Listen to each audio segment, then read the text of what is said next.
రాష్ట్ర ప్రభుత్వం సంచలన నిర్ణయం. రేషన్ కార్డుల ఈకేవైసీ లాస్ట్ డేట్ ఎప్పుడో తెలుసా?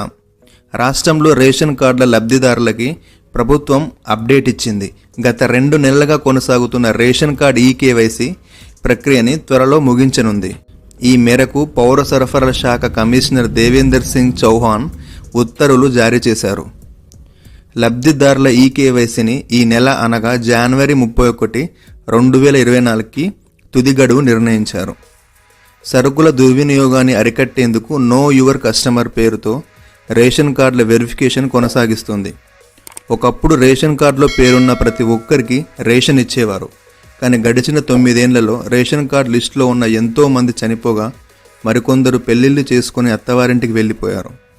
పెళ్లైన వారు కొత్తగా కాపురాలు పెట్టారు. దీనికోసమే రేషన్ కార్డు దుకాణాలలో డీలర్లు ఈకేవైసీ సేకరిస్తున్నారు.